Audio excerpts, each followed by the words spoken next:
Well, this is the first time I've ever spoke to a fishing group about deer hunting, so it's going to be interesting to see what we come up with here. But thanks for having me. Can everybody hear me? If you can't, you need your hearing checked. I usually talk pretty loud, so and my wife will tell you that. I'm not a professional deer hunter. I'm a scientist. I'm a retired scientist. But I'm an avid deer hunter. In fact, I'm a nut about deer hunting, and I'm in the deer hunting business. And I come at it as a scientist from kind of the scientific side.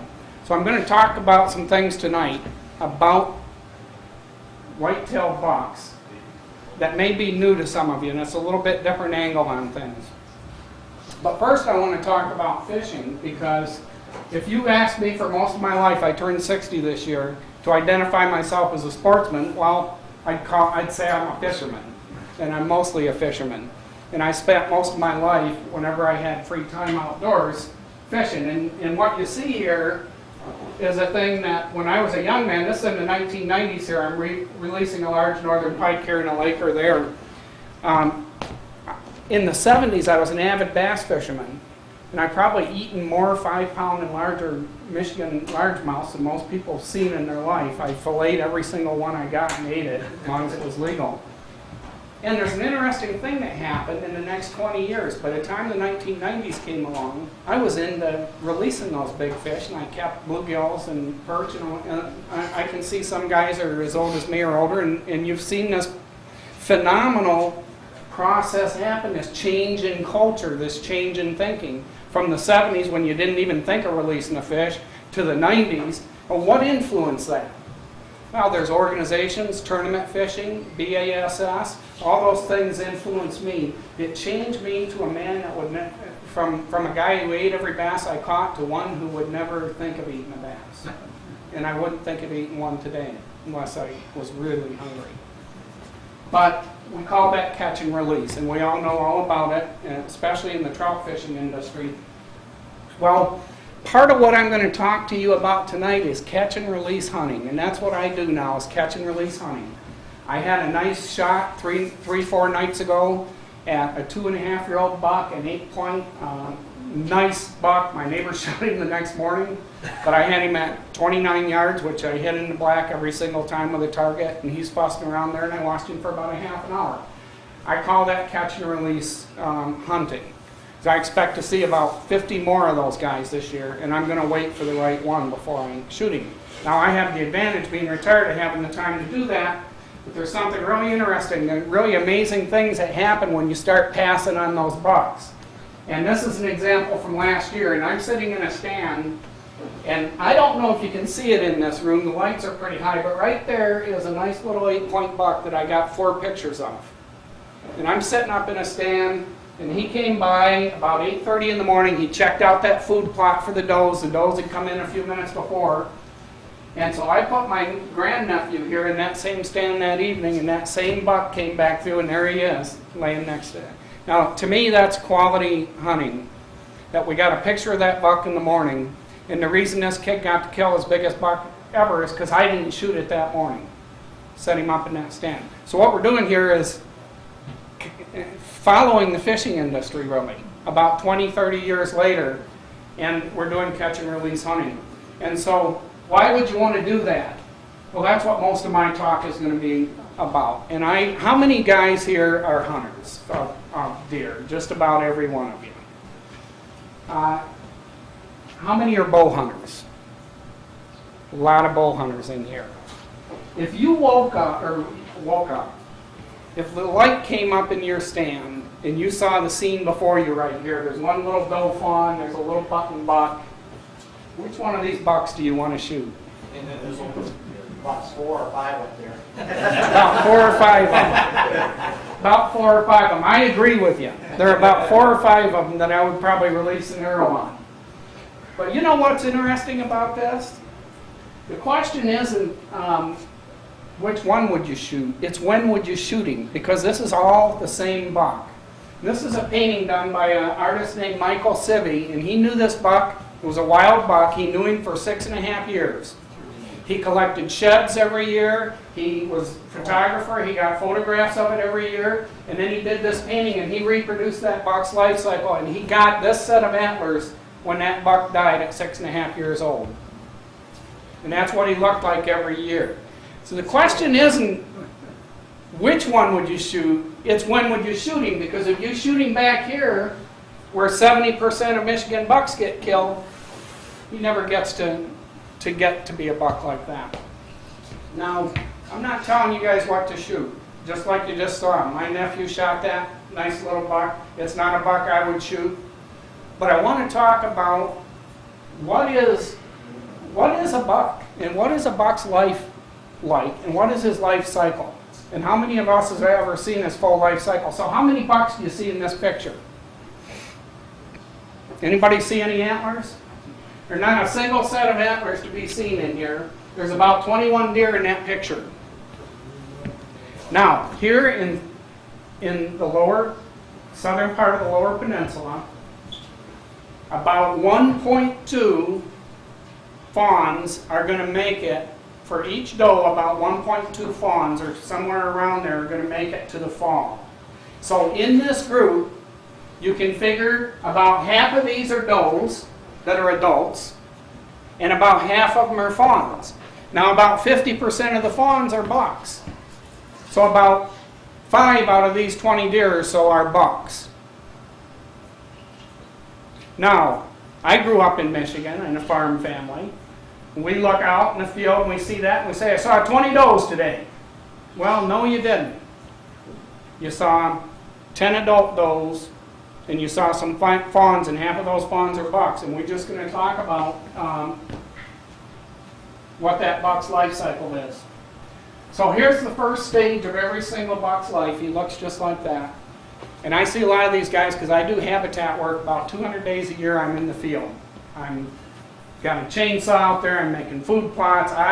I'm retired, and I love to work out on my land, and I do it all the time. So I'm out there in the spring, and I see these guys all the time, and they'll let you walk up within 10 feet of them, these little fawns, and just lay there. You can get a picture like that of them. They are about 6 or 7 pounds at birth. They are found alone for the first 2 or 3 weeks of their life. They will never be seen with an adult deer except 2 or 3 times a day for 10 or 15 minutes at a time. That doe will come back and feed them. And a lot of guys think when they find this little fawn that it's been abandoned by its mom. No, it hasn't. My friend Jake last year has some of the best deer habitat in the state. He had 3 fawns in his yard that were all from the same doe, and he'd watch her. One was over by his woodshed, one was over here by the corner of the one over here, all in his yard, in the edge of his yard. Now, why do they do that? They like to put their fawns near human habitation because there's not as many predators there. They know that we're not a predator for them this time of year. Those mothers will put their fawns right behind your barn, right behind your house, right near your house, because the coyotes don't go there, and they're protecting them. The biggest killer of these fawns, what do you think it is? Hay baler. Hay baler. Hay baler is the #1 predator of fawns in southern Michigan. The biggest enemy is a hay baler. He will add another 60 to 80 pounds by November in our southern part of this state. 60 to 80 pounds. Think about how fast that growth is. And we're going to talk a little bit about that in a while. But I want to talk about the grown-up that he's going to become. The best defense for that buck, for a grown-up buck, is to do exactly what that fawn does and stay hidden. And I'm going to tell you a little story here about a big 3.5-year-old buck with a big wide rack that I've seen twice this summer.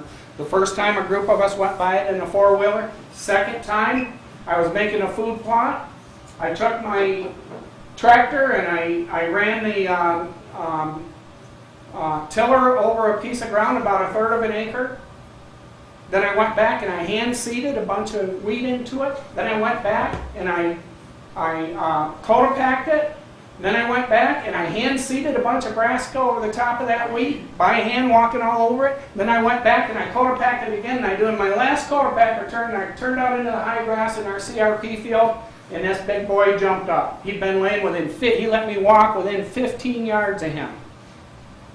That's the best defense these deer have. That guy's probably going to live to be an old deer. The young ones that are out rutting and fighting and all that, they don't live to be very old. Where do you live? I live down by Addison, Michigan, as a matter of fact. And all my property overhead's been published on the internet, so I have to watch him pretty closely. What's he become next? Come fall, he's going to be what we call the button buck.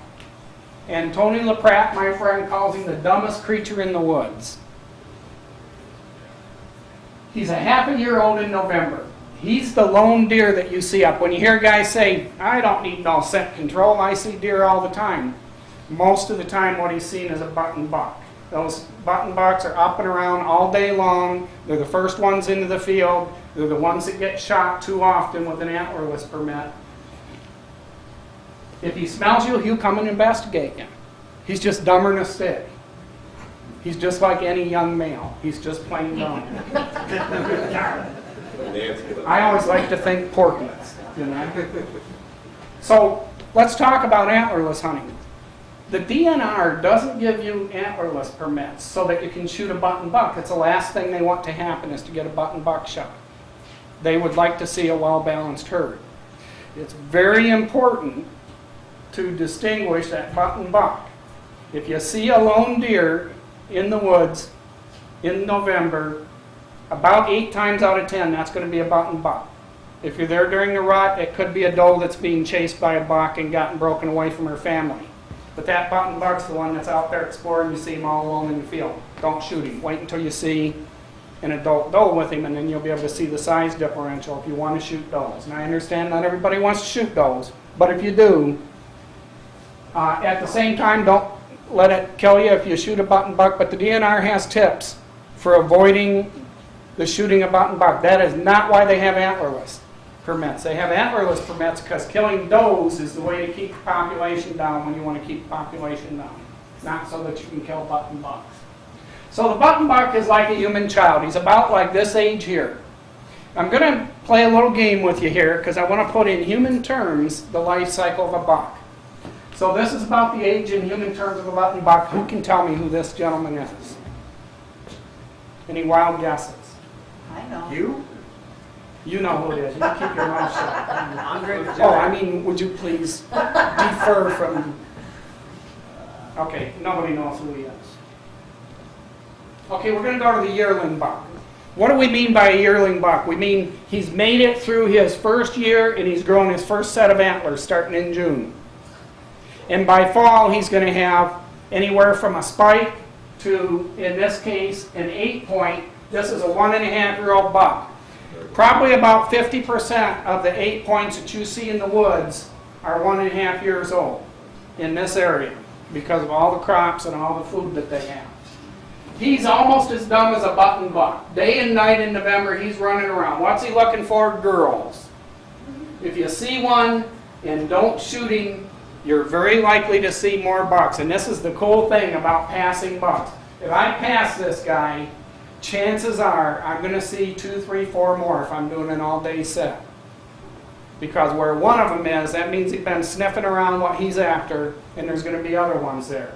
And what we tend to do, we guys, with the culture here in Michigan, is shoot him right away, and then we go get our four-wheeler and we tear up the woods, and we don't see those bigger bucks that are coming behind, because they're going to follow him. They don't go out in front. Bucks don't go out in the big boys don't go out in front. They wait to see if he gets shot, and then they step out in the field. So by passing them, you're liable to see more. Why? They're all looking for girls. In human terms, like I said, think of Porky's, or you could think of Porky's Revenge if you like that movie better. But this is the age they're at. They're at the age where they're peeping through little holes. They're out there chasing these does around all the time. If you're out there in late October, or in mid-October, you see these little bucks just running around in circles chasing does all the time. We affectionately call him Sparky on the Michigan Sportsman Forum. Now, that one you just saw is a 1.5-year-old, and this is a 1.5-year-old too. We measure a buck's age based on the beginning of hunting season. So we do it in 0.5 units. So he's 1.5 years old when we start seeing him during bull season. And this is the equivalent. This is a teenage boy, about 14 years old. Anybody know who he is? Well, you can't recognize him yet because he's not grown up. He doesn't have adult features yet. He's roughly the same age as this buck right here. Now, the 2.5-year-old buck is a lot like the 1.5-year-old. Except he's bigger and stronger, but he's still young and impulsive, and he may be out and about at all hours. When I saw that 2.5-year-old the other day that my neighbor shot, I passed him. He was 29 yards. I thought to myself, this guy ain't going to last very long. Well, it turned out he lasted about 12 hours. It was the next morning that the neighbor shot him. I waited till he left, and then I shot a doe that came in behind me. Why? He's not too smart yet. He's the equivalent of, let's say, a late teenager or college student. He's bigger, stronger, young, and impulsive, and he may be out and about at all hours, just like this guy. Do you know who he is? Ronald Reagan. You finally recognized him. I recognized him in the other picture. Did you?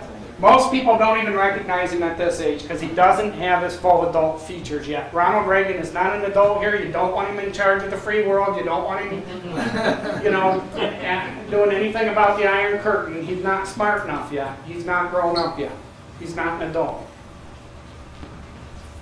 Well, this is a 3.5-year-old buck, and this is usually when people recognize old Ron. He's now a 20-something. He's starting to get what are recognizable adult features now. 3.5-year-old buck. Look at the antlers on that guy. Isn't that something?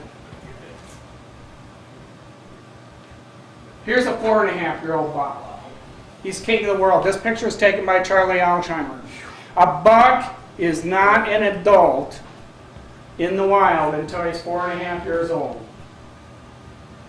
He's not grown up. He hasn't reached his full potential yet.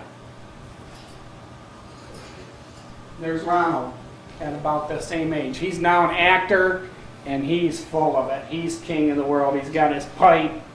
He's out there showing the ladies how cool he is. But is he really the king of the world? What if he ran into this guy? You think this guy's smarter than him? Think he's stronger than him? Which one do you want running the free world? This one, right?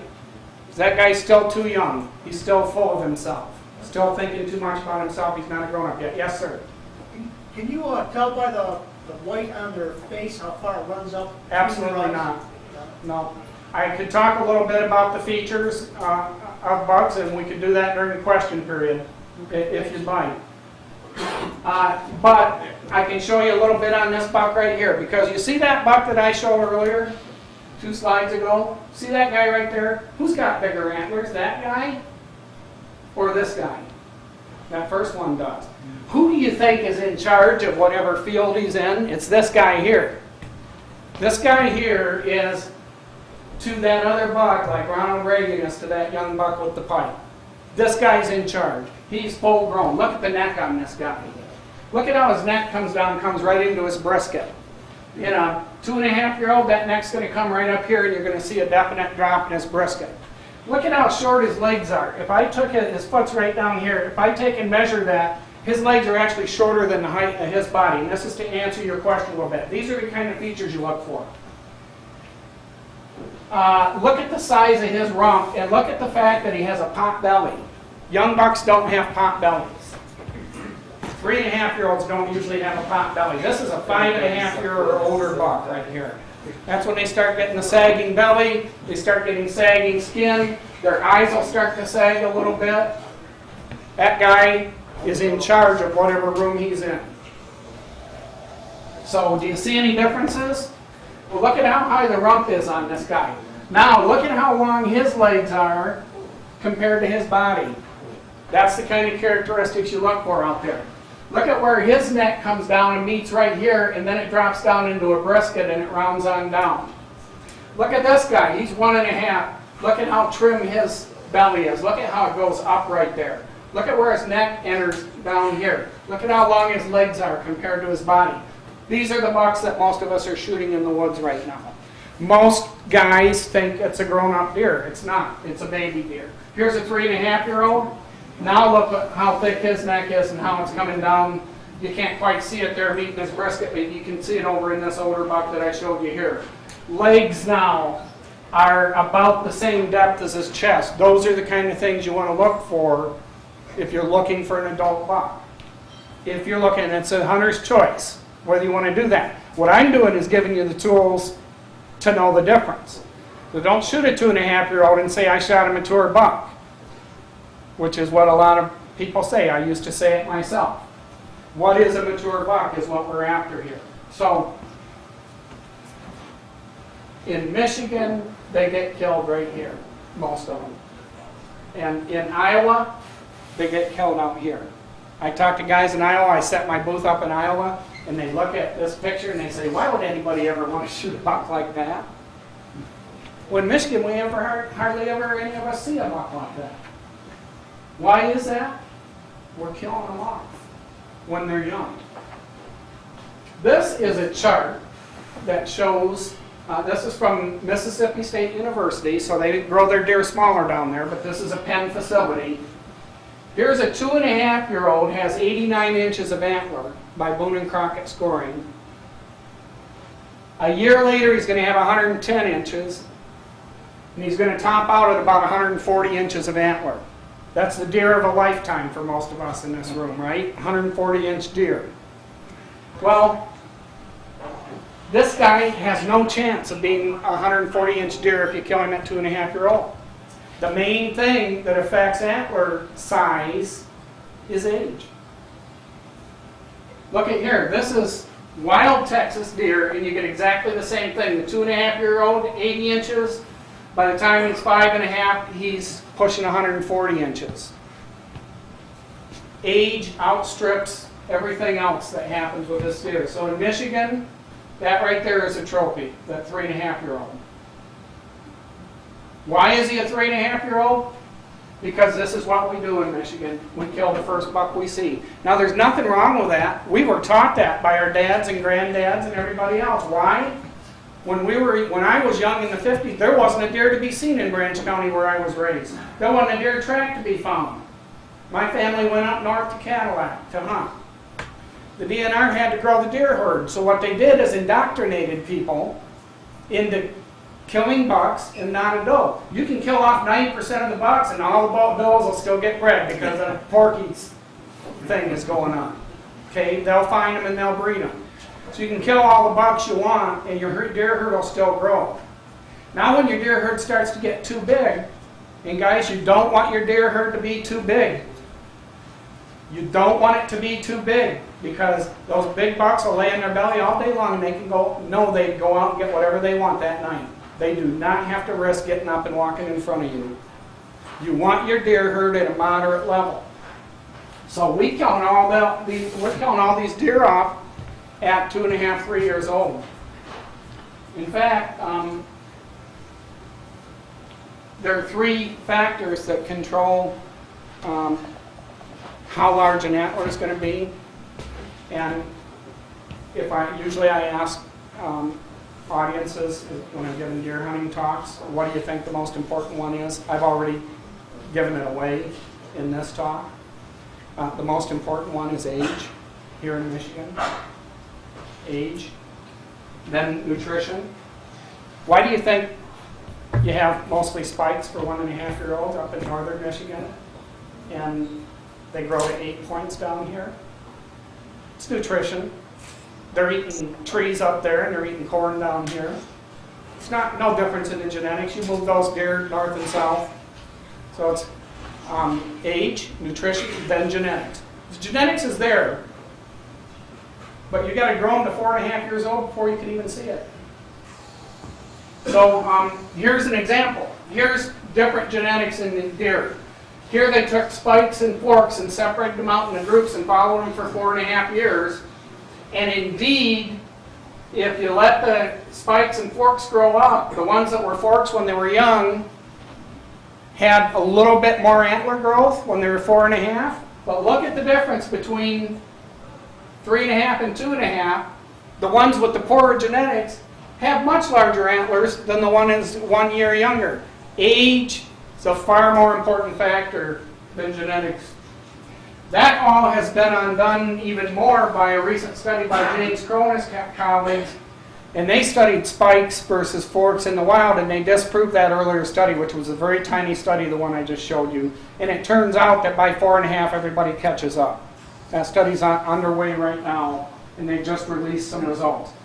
So they've been studying those with radio collars from 2000 to present. So that's a busted myth. What does affect antlers? Why is it that some 1.5-year-olds have spikes, some have forks, some have 6-point, some have 8-point? Well, you can go down south and you can figure out the reason real quick.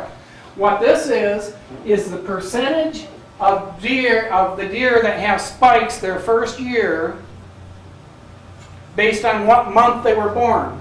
So none of the deer down in this Mississippi study that were born back here in June, none of those deer had spikes the next fall. If they're born in July, about 15% did. By the time you get to August and September, you get to October, November, 100% of them are spikes. What's happening there? It's age and nutrition. I said earlier that a buck is going to grow 60 to 80 pounds from the time he's born in June here in Michigan or May until fall. If he's got a 1-month head start, he's 20 pounds heavier than the other buck. So if you're born in May and you're a buck, you're probably going to be an 8-point a year and a half later. If you're born in June, you're probably going to be a fork. If you're born in July, you're probably going to be a spike. That's the main thing that makes a difference. So don't think that you can cull these deer. You can look at it and say, he's a spike, I'm going to get rid of him. It doesn't work in a wild population. The main thing that's controlling it is what month they were born. And here's another problem. Does in Michigan breed in November, January, February. The fawns are born in May, June, or July.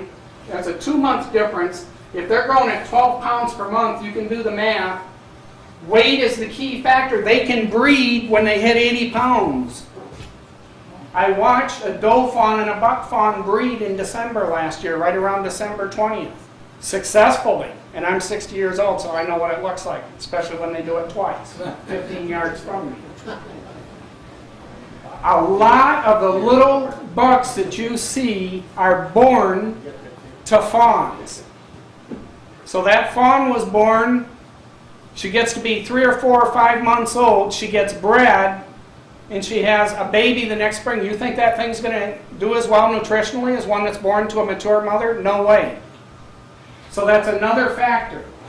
Environmental factors, age and nutrition, are far more important than genetics. Just put genetics completely out of your mind. It has no influence on the deer herd in Michigan. So this is age and nutrition that make this difference here, not genetics.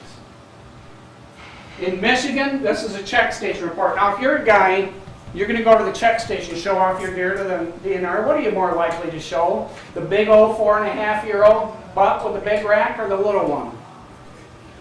Check station data is biased towards guys bringing bigger deer in, right? But what does the check station report show? 60% of the deer that are brought in are 1.5 years old in Michigan. 1.6% are adults. 4.5 years old. Biologically, there's not a deer biologist in the country that'll tell you a 3.5-year-old's a grown-up deer. It's still got a whole bunch of growing to do. In Michigan, we kill them off. And why don't we get to see big deer like they do down in Iowa? Because we kill them all. There's enough of us, there's 700,000 of us out there, and we're shooting the first buck we see. If we just went 1 or 2 years without killing those little bucks, we'd see giants out there. If we went 1 or 2 years without killing those little bucks, and you rattled, you'd get some big guys coming in. How many guys here have been successful rattling deer? Not very many. Some have. There is some success. Depends on local environment and those sorts of things. If you want to create that kind of environment, you've got to have age structure in your bucks, though. That age structure, creating a hierarchy, makes all the difference. Otherwise, it's just a bunch of kids running around. Nobody's in charge. So, look at what we're killing. Almost all of them are up to 2.5 years old. Only 9% are 3.5 years old. So let's think about genetics for a minute. What is important about genetics? And I can tell you, I was in gene therapy for many years as a PhD biochemist. I was director at gene therapy unit at Baxter Healthcare. I know a little bit about genetics. So I've thought a lot about what is the genetics in a buck. It's not big antlers. But what genetics in a buck are going to keep it to be able to grow old? If antler potential isn't reached till 4.5, how can you tell by looking at a younger deer if it's genetic inferior? You can't. It's like looking at a 14-year-old and trying to figure out how good his beard growth is going to be. You say, well, he has peach fuzz. Well, wait 10 years.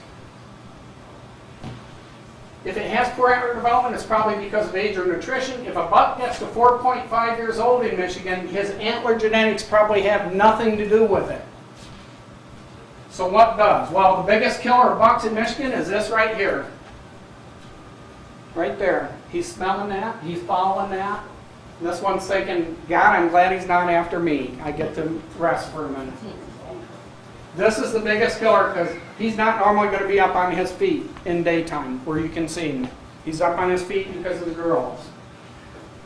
Staying put in heavy cover is the best move a buck can make. Remember I told you a little fawn will stay there till you almost step on them? They'll stay there till a hay baler runs over them? The best genetics to get big antlers in Michigan are to have a low sex drive, stay relaxed, be shy, be reclusive, avoid confrontation, and don't move in daylight. And that's what they're doing. These guys are ghosts. The ones that survive to be 4.5-year-old are ghosts. And they're not the big strong ones that are out there fighting with each other. They're the ones that are shy and quiet. And they're hiding down in the deepest, baddest part of the swamp. So how do you get at those guys? There are ways to do it. And I'm not going to talk about that today because I'm talking about the biology. But the take-home message is a whitetail buck is not fully grown until he's 4.5. You can't tell what a buck's genetics are in a wild herd until he's 4.5. Age and nutrition are much more important. And mature deer are rare in Michigan because 98% are killed before they get old enough to be worth much. So I want to just throw a slide up here. And what you're hearing is a bit of philosophy. And it reminds me of when I first discovered BASS. Like I said, I was an avid bass fisherman in the 70s. And a friend of mine sent me a subscription to BASS. And I started reading this organization was starting to teach new ways of thinking about things.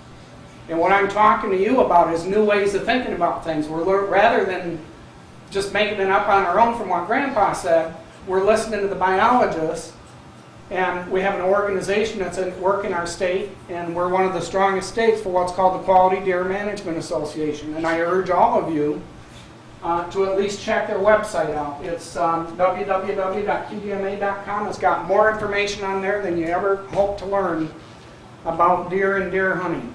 Their annual whitetail report, which you can click on right here, it's free, is full of information about Michigan's herd as well as everything else you can think of. And quality whitetails for a guy who really wants to get serious about his deer hunting, wants to do maybe a little habitat, food plot work, understand the biology of the deer a little bit, is worth the price of membership right there. You get that magazine. That's just a little advertisement, and it's also the source for me of where a lot of this information and better understanding, because I was, go back to 95, 96, I was a classic, we killed it. If it was brown and we had a tag, it was down. We shot every buck we saw. I saw 52 bucks last year. 52 bucks. How did I do that? By not shooting them. And I shot a nice 3.5-year-old buck.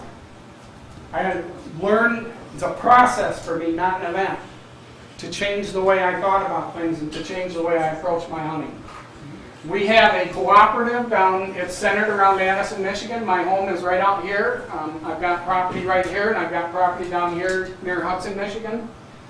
And all these, and this is about half of it right now, this is an old map. All these are landowners who are part of a group just like the Steelheaders group who get together and talk about these things. And we all agree that we're going to try to manage for better buck structure on our farms. And it's working because this guy right here, Eric Peterson, is my neighbor. I stood on his fence row with him arguing about this stuff. I was chasing a little basket rack buck, blood trail going into his property. He says, you can't come in here in the daytime because it went into my sanctuary and you can't go in my sanctuary. I said, what the hell is a sanctuary? I didn't know anything about this stuff. And then he started talking to me about passing bucks. And I said, that's the dumbest thing I ever heard of. I only see 1 or 2 a year. What do you think I'm going to pass them for? And I argued with him. And he told me a couple of years later, he almost got ulcers and almost sold his farm and moved to another state. I upset him so much. Because I seemed like I was an educated guy, but I was telling him nonsense. I told him genetics was the main thing that made a difference. It wouldn't matter if he passed a box. And besides, how are you going to be successful with us as neighbors? Because we're just going to shoot them. But I changed. You can teach an old dog new tricks. And a lot of these guys have changed. There's a lot of old dogs in here. And this is the result. He killed these 2 guys 4 days apart. Just within about a quarter mile of my house. Here's another family. This is from the Lost Nations Co-op. And these co-ops are just loose-knit groups of hunters that get together in an area and say, wouldn't it be cool if we had what Iowa has and Illinois has, where you can actually shoot grown-up deer? And here is one of the co-ops in Hillsdale County that's been a while. I'm showing you one family here that has 300 acres. That's part of this co-op, where people are passing on young bucks. This little girl, Larkin, her first day of hunting ever, slept out in a stand all night with her dad in a box stand and shot this 173-inch buck the next morning, the first deer she ever killed. She let a 150-inch deer pass before that. Later on, that same year, she killed this one. Later on that year, her mom killed this one. The next year, on opening day of youth season, 366 days after this one, she killed that one there. Later on, her dad killed these 2 last year. That's 1, 2, 3, 4, 5, 6 trophies of a lifetime for most guys. And this is not special property. They made it special.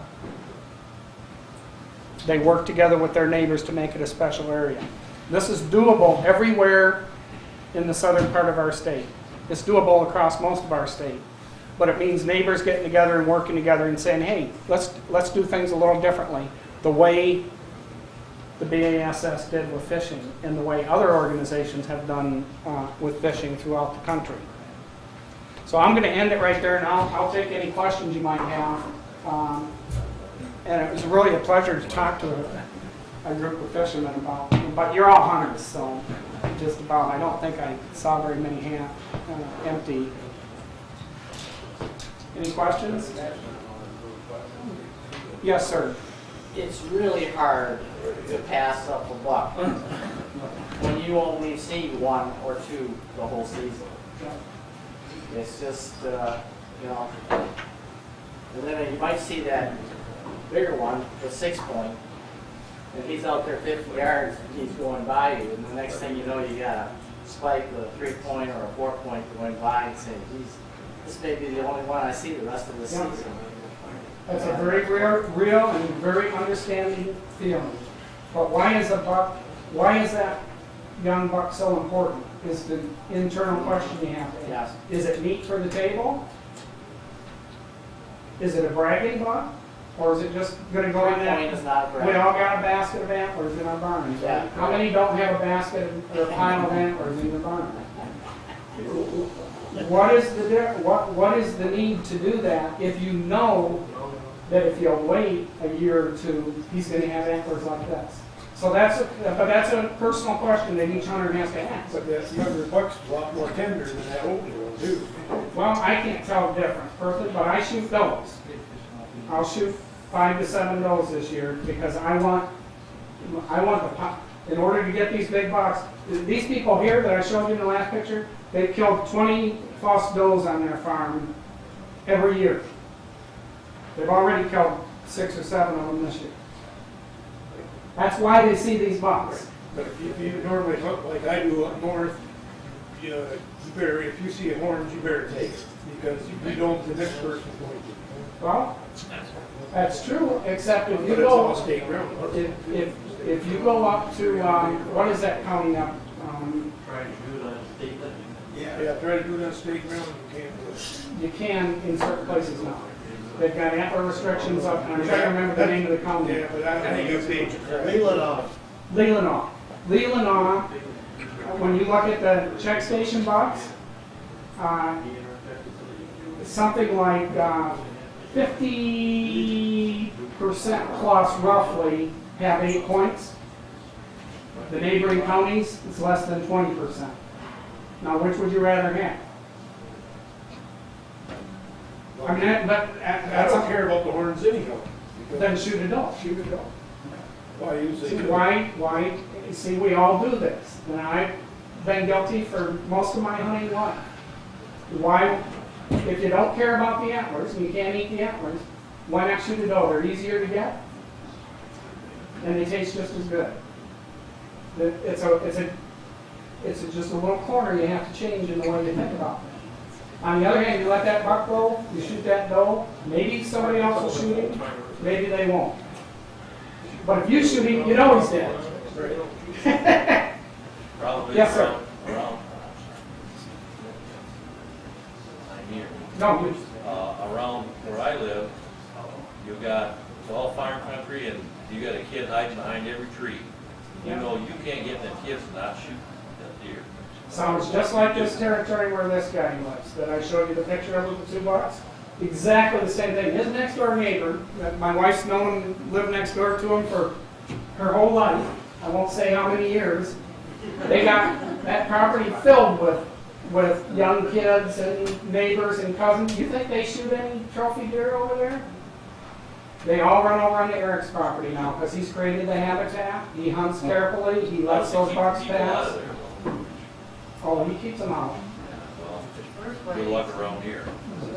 It's exactly the same area. I mean, we were the bad guy. We're just like that neighbor I'm talking. We were them. I told him, we're your worst enemy because we're going to shoot them when they cross our. Well, guess what?